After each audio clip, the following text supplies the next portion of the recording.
Hey everybody, so this was recommended in the polls tab of my community section on the YouTube channel. I'll probably do more of those, but you guys suggested that we show you how you can bypass the 15 conditional limit in the block break event. And what I mean by this is if we go to build mode, we can go into house settings, go to event actions, and in block break event, we can have an action in here that we test what block they broke. Now the problem with this stuff is if in events and functions we can have a max of 15 conditionals, which in the block break event means 15 blocks. However, there's a way around this using binary. So I'm going to get into that right now. Okay, so I don't know if someone else found this out first, but I am first finding this from Game Freeze. So they made a tutorial on how to do it in text. However, it's a little bit hard to understand, so I'm trying to make it as easy as possible. How you can implement this in your own house. So first, start out by making a spreadsheet. Now this can be done in like a Discord channel. However, Google Sheets is like a super easy way to do this. Anyways, on the first column, list out all the blocks that you're going to use. So for example, I'm going to be using all the logs and then a bunch of ors. From there, we have different categories here, and these are our separate conditional. So this is conditional 1, 2, 3, and 4. And you convert these to a binary number each. So for oak log is going to be 1, 0, 0, 0, 0. Spruce will be 0, 1, 0, 0, 0. Birch will be 1, 1, 0, 0, 0. And there's a pattern here, so our goal is to fill up all of these with 1s and then move on to the next category. Eventually have all of these be 1s, and then we add a new number. Basically, this is like super hard to understand.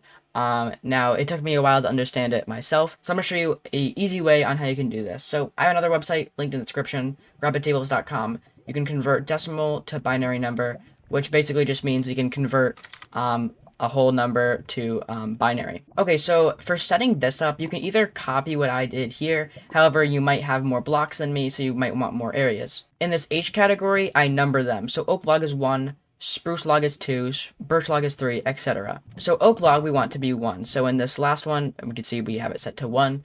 We can go in here and set enter decimal number 1 and convert it. So in binary, that's just the number 1. So there we go, we have 1. And these are just empty because they're 0, they're not like actual values, so we're just going to leave it like that. So now for spruce log, we have 2. So let's go back in here. Let's enter the decimal number 2. Okay, so it does say 1, 0, and in the sheet we have 0, 1. Now, because we're doing this in housing, we're actually going to reverse it. So instead of it being 1, 0, we're going to do 0, 1. Now we'll run into this issue later again, which I'll show you how to do properly, but I'm going to just show you. So for birch log number 3, we can enter 3 here, and it's 1, 1. So here we go, 1, 1. Now for 4, we have jungle log. So if we go in here, 4, it'll be 1, 0, 0. Now we're going to reverse this and take it to 0, 0, 1.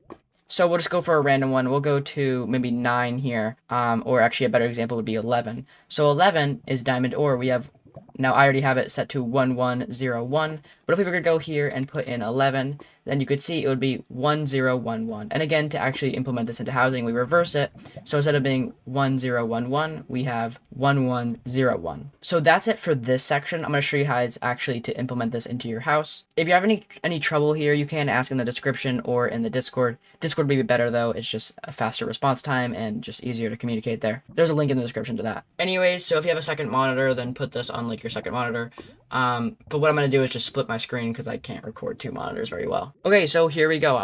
This will be hard to see. I'd recommend you put this in full screen and maybe try to zoom in. I'll try to zoom in the best I can to the areas that I'm working on, but this will be a bit tough to kind of showcase. Anyways, this is our block break event. So up here, I use a different tutorial on how to prevent players from breaking the same block. So we're just going to ignore that because this is just for part of alter, which is upcoming house I'm working on. Anyways, to actually have this work, we're going to start by setting a change player stat. We're going to set block to 0. Now you can call this whatever you want. I think it's better to just call it block. So basically every time we mine a block, we're resetting this value to 0. And then for debugging, I just print this value into chat.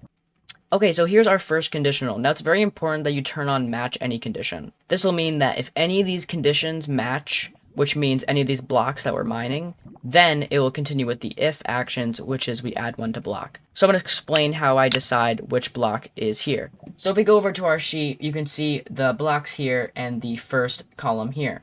So we have, so basically this first conditional, which is this B column here, any value that has, or any block that has 1 in it, we add to here. So for example, this would be oak log, and as you can see, oak log is over here. Birch log, acacia log, coal, gold, diamond, and coal, gold, diamond. For wood, just make sure match type only is off, And if you're using or, I have this on, just ignore it. I was messing around a bit. You shouldn't need it on.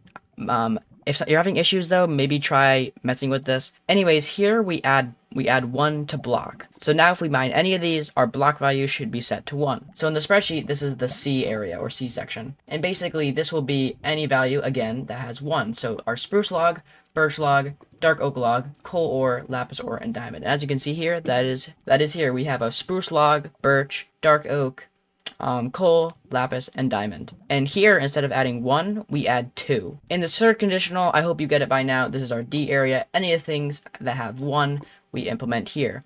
But instead of adding 1 or 2, we add 4. In this fourth conditional, again, same thing except our E section. Anything that has 1, we have here, but we add 8. So the formula here, I'm trying to explain it just in case you aren't like a very high level in math.